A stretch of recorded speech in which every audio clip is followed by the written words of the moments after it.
So let's see. So there was this interesting question. Okay, so when I was reading to the comments in the Utharashada Nakshatras that I did recently, one Srikant Nair commented saying that why is that we don't use Abhijit Nakshatra. Okay, why is that nobody talks about that? And but it is mentioned in the literature, in the history, okay, in the books as 28 nakshatras and only 27 are being used. Okay, so I will try to present the case. Is what I debated with all my colleagues and others who are interested in this subject, and text and rough books that I have read, and I've got some picture on why it is not mentioned.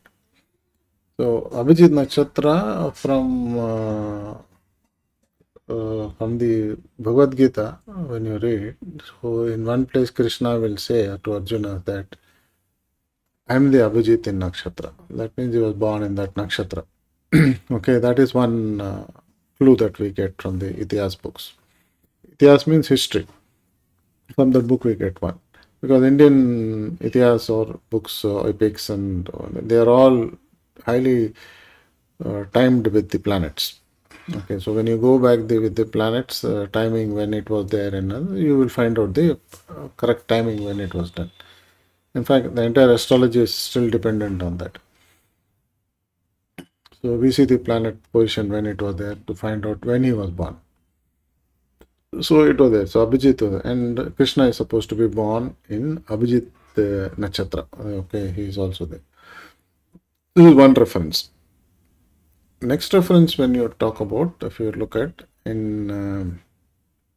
it is said, in one of the documents, it is said that the 27 nakshatras are feminine in nature. The one nakshatra, that is Abhijit, is masculine in nature. That is why, that's the difference they mentioned there. Okay, so but it's not so convincing. Probably it makes sense for us to remember that. Okay. Now we go to the next part. Okay, so this male female part is one that we saw. The next part we will see what it is. Next part, what happens is the astronomy community. Okay, they have found out that there was a planet. The star has, which is called Vega, around 12,000 years back, has moved it, and today it has become the pole star. Okay, so this is one. Just keep this in mind. And now, when Indra, there is another Puranas, when you read, Indra was talking. So he says, in one of the sentences, he says, Abhijit moved out. He should have been the first nakshatra, but he has moved out. He has moved, slipped from that position. And now Dhanishta was given the first star nakshatra's position. And it says sometime back Rohini was also the first star. Okay, so that means there is a knowledge that this first house keeps on moving over a period of time, which today we address it and we know it keeps on moving.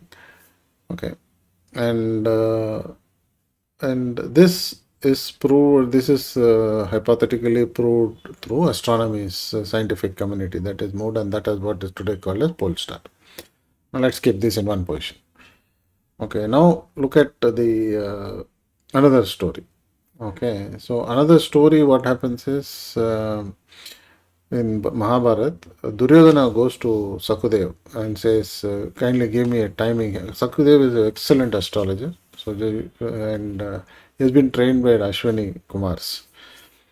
Okay, Nakla, Sakudev, both of them he trains, but Sakudev happens to be excelling in astrology. So and Duryodhana goes and give me a good timing for me to win the war, to start planning the war.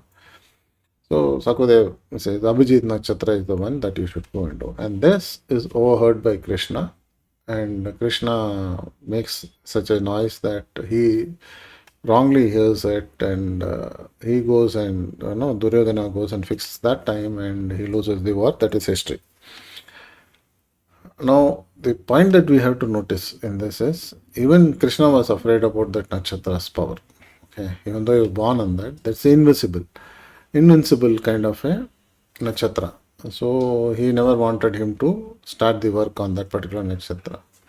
So this gives us a picture saying that this nakshatra is so powerful that when you want to win something or when you want to success in certain things, you can definitely use this Abhijit nakshatra. It's the safest bet you can have. Then you will definitely win that thing. So this is one analogy that we have got. Now look at from the other aspect. In 21st to 25th, okay, that is the time Jesus is born. Okay, December. That is where the sun also moves in. Okay, and now if you look at it from the history, the star, this says when the star will move and come wherever the star stops, that will be where the Jesus will be born. And a star moves. Now, if you look at what Vega star moved, it took 12,000 years back. That story, when you look at the Abhijit slipping from its position, all this put together, it seems Pole star or the Vega star is the one which is Abhijit today.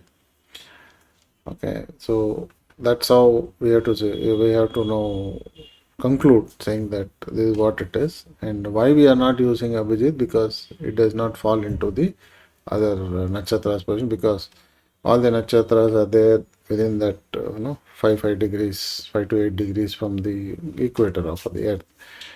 This is near the pole, so it does not fit into the geometries that they have already fixed. So instead of 28, it has become 27. And Utharashada Nakshatra is what you have to take it as. If somebody is born in this Nakshatra, these are the characters, and we have included that character in Utharashada Nakshatra. Okay, so that is one thing that is there, and that's how you have to say. And when you want to look at a good timing, Abhijit Muhurta is like by default. You don't have to think about anything else and go and use that for starting any one of your good work. Okay, so that's it about Abhijit Nakshatra.